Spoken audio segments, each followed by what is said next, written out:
Nama saya Milawarja Aisyah. Di sini saya akan menjelaskan tentang pengertian franchising dan joint venture.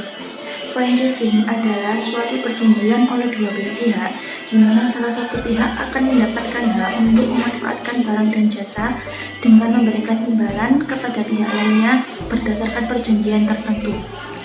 Dalam franchising ada dua istilah, yaitu franchisor dan franchisee. Franchisor adalah pemilik merek dagang, sedangkan franchisee adalah pihak yang ingin menggunakan merek dagang tersebut. Jadi waralaba atau franchising itu adalah perjanjian oleh franchisor dan franchisee, di mana franchisee ini ingin menggunakan merek dagangnya milik franchisor.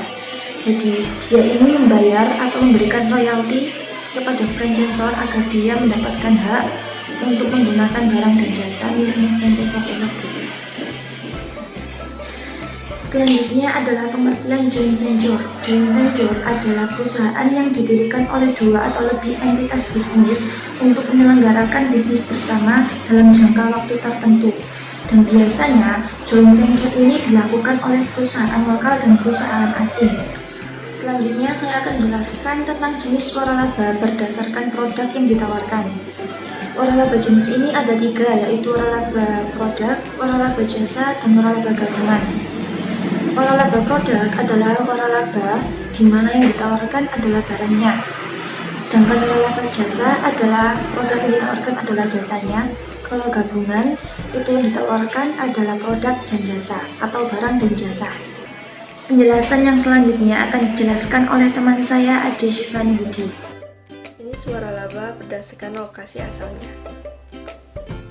Yang pertama yaitu waralaba luar negeri, merupakan waralaba yang dilahirkan dari luar negeri. Waralaba ini cenderung lebih disukai dengan alasan sudah terkenal serta sistem dan kualitasnya yang baik. Yang kedua yaitu waralaba dalam negeri, merupakan waralaba yang berasal dari tanah air dan hasil kaya pebisnis dalam negeri. Jenis waralaba berdasarkan IFA, International Franchise Association, dibagi menjadi 4, yaitu yang pertama, produk franchise. Franchisor mengizinkan pemilik toko menggunakan merek dan juga hak ciptanya. Yang kedua, yaitu manufacturing franchise. Franchise mempunyai hak untuk menjual produk kepada masyarakat tanpa mengetahui resep rahasia perusahaan. Yang ketiga, yaitu business opportunity venture.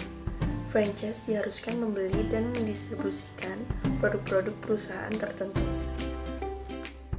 Yang keempat yaitu business format franchise.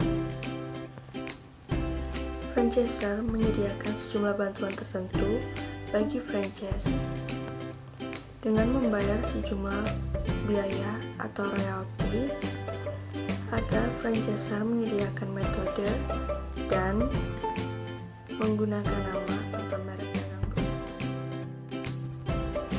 Keuntungan dan kekurangan waralaba. Yang pertama, keuntungan. Manajemen bisnis telah terbangun. Merek atau brand sudah dikenal masyarakat. Kerjasama telah terbangun sejak awal. Peluang sukses yang lebih cepat. Manajemen finansial lebih mudah. Yang kedua, kekurangan. Membutuhkan modal yang lebih banyak, ketergantungan pada reputasi waralaba lain, adanya pemotongan keuntungan, rentan terhadap perubahan franchisor, kreativitas tidak berkembang. Kontrak joint venture dibagi menjadi dua. Yang pertama, joint venture domestik, didirikan antara perusahaan yang terdapat di dalam negeri.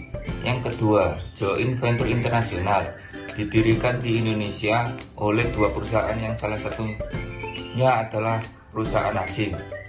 Sistem joint venture ada tiga. Yang pertama terdiri dari perusahaan yang berbeda. Yang kedua perusahaan memiliki dasar kepemikiran untuk kepentingan bersama. Yang ketiga, kedua perusahaan setuju untuk berbagi pendapat dan pengeluaran. Kelebihan dan kekurangan joint venture. Kelebihan, kekuasaan dan hak suara didasarkan pada banyaknya saham yang ditanam oleh perusahaan pendiri. Kredibilitas joint venture lebih diakui daripada perseorangan. Joint venture lebih memungkinkan beroperasi di pasar global. Dapat meminimumkan risiko tidak berat sebelah. Kekurangan, tanggung jawab semua resiko dibagi antar masing-masing partner. Resiko rahasia tersebar lebih besar. Resiko tertipu oleh partner usaha lebih besar. Utang perusahaan menjadi tanggung jawab bersama dan seluruh harta jadi jaminannya.